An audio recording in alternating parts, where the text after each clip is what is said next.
10h midi. Allô Elena ? Elena Morna. Et qui dit info santé du jour dit Isabelle Quenin, évidemment. Bonjour Isabelle. Bonjour Elena, bonjour à tous. Alors, un additif alimentaire épinglé ce week-end, c'était dans le Figaro.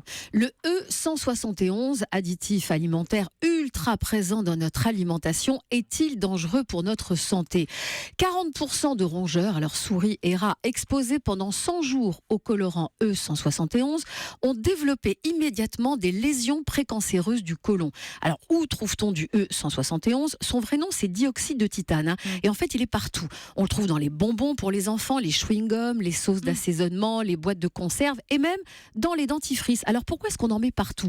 Sa fonction essentielle, c'est de blanchir. D'ailleurs, Van Gogh l'utilisait abondamment. Mais il ne le mangeait pas, c'était sur sa palette de couleurs.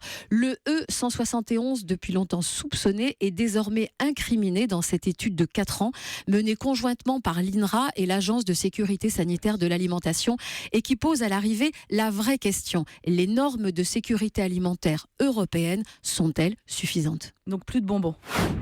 Alors, don d'organes, ceux qui ne sont pas d'accord peuvent le faire savoir dès aujourd'hui.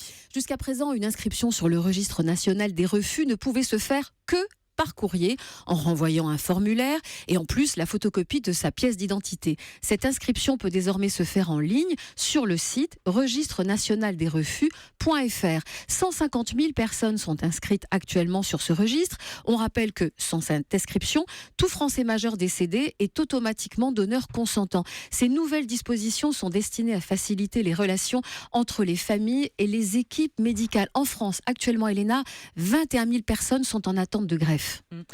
Vous vouliez réagir justement, On Gérald ? est tous donneurs, sauf si on a exprimé son refus de son vivant. Alors ça, c'est pas nouveau, ça fait des années, mais c'était peu connu. Donc là, l'idée, c'est vraiment de se positionner sur le site internet et d'en discuter en famille. Alors après, il y a les petites cartes qu'on peut mettre dans son portefeuille qui n'ont pas de valeur légale. Ça, il faut le savoir. La seule valeur légale, c'est le refus qu'on aurait fait connaître auprès de l'agence de biomédecine.